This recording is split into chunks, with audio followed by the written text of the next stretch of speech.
Bueno, en primer lugar tenemos que ver la diferencia entre historia y discurso. La diferencia entre historia y discurso, cuando estamos hablando de un texto narrativo, tiene que ver con lo siguiente. Si yo a ustedes les pregunto, ¿de qué se trata una película que vieron? Ustedes me van a contar la historia, ¿sí? Me van a contar los sucesos. Probablemente me van a contar cómo inicia y cómo finaliza la historia. Bueno, eso, digamos, vendría a ser lo que llamamos el argumento. Pero cuando eso está expresado en un texto literario, frecuentemente el discurso va entretejiendo los hechos de la historia de un modo diferente.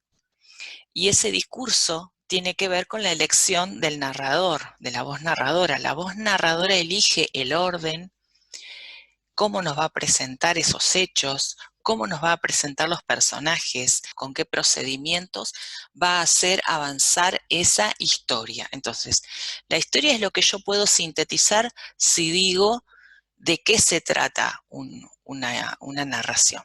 Ahora, el discurso es cómo está escrito, cómo se presenta, ¿sí? Entonces es importantísimo poder hacer una distinción porque frecuentemente se confunde, ¿sí? Entonces es muy importante que una docente, que un docente que va a trabajar la literatura tenga claros estos dos conceptos.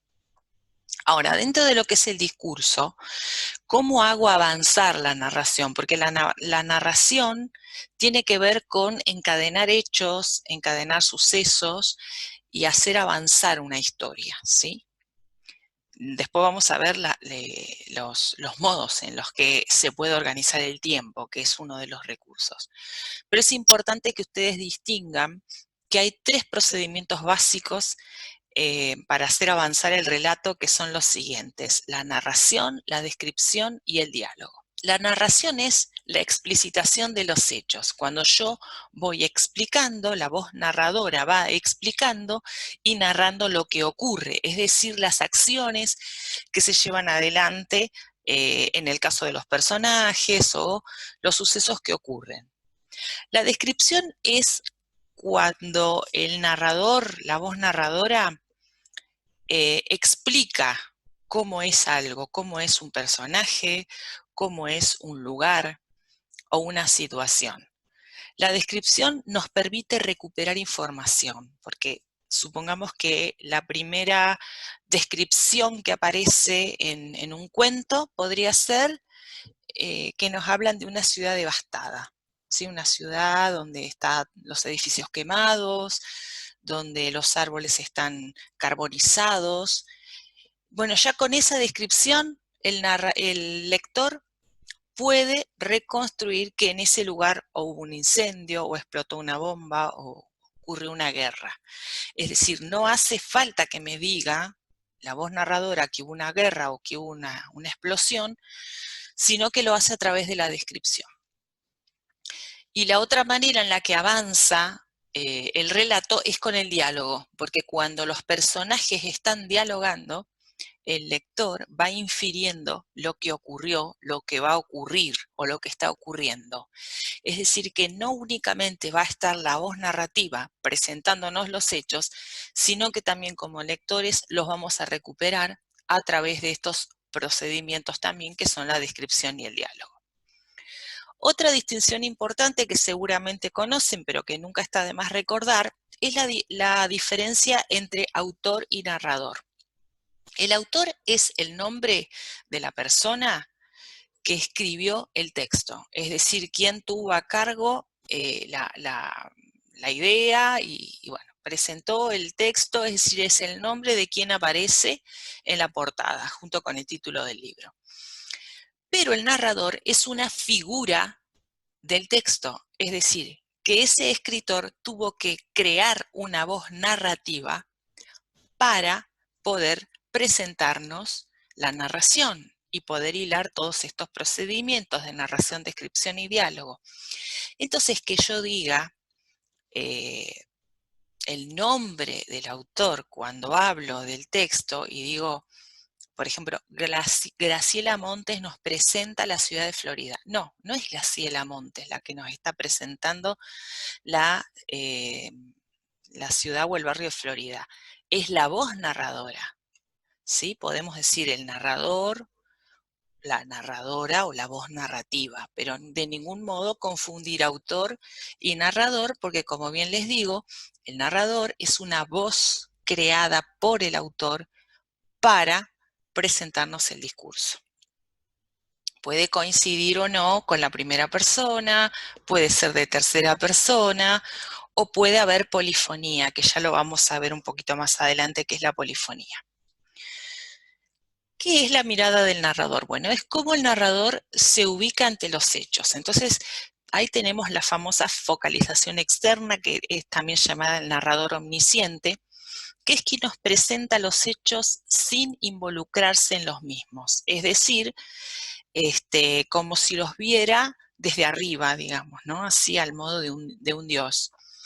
Esa focalización externa puede ser fija o variable en este sentido. Puede ser fija, es decir, si está siempre ubicada en el mismo lugar o si se va focalizando en un personaje. Entonces accedemos a la información de lo que ocurre desde la mirada de un personaje, pero narrado desde una focalización externa. Es como si el narrador siguiera a un personaje y nos presentara la información desde lo que ese personaje va descubriendo. Y está narrado en tercera persona. En cambio, en la focalización interna se utiliza la primera persona. Entonces, ahí podemos acceder al pensamiento inclusive del personaje, y ese personaje que nos va presentando la historia desde su propio punto de vista puede ser el protagonista de la historia, que nos cuenta lo que le sucede, o bien puede ser alguien que acompaña a ese protagonista, un testigo, que nos va contando lo que le acontece al protagonista. El tiempo en la narración. ¿Cómo se nos puede presentar el tiempo? La típica forma, y que aparece mucho en los cuentos infantiles, es la cronológica, es decir, que nos van contando los hechos de manera ordenada. Pero esto no es la única manera que conocemos. Y si ustedes prestan atención frecuentemente en las películas, en las series, se nos va presentando un hecho y después recuperamos la información de lo que sucedió antes, ¿sí? Entonces ahí sería algo anacrónico retrospectivo, porque nos están contando no en el orden en el que ocurrieron los hechos, sino el presente y después el pasado, ¿sí? El anacrónico prospectivo sería con saltos hacia el futuro, ¿sí? Desde un presente se va hacia el futuro. También se pueden combinar, es decir, puede haber algo que ocurre cronológicamente y a la vez se van dando también saltos hacia el pasado o hacia el futuro. De cualquier modo, si nosotros pensamos nuevamente en esto de historia y discurso, la historia es lo que ocurre cronológicamente y el discurso es quien nos va presentando los hechos y elige el modo, si va a ser cronológico, retrospectivo o prospectivo. Y ahora les voy a hablar de la polifonía. La polifonía frecuentemente es confundida con el diálogo, porque polifonía quiere decir varias voces.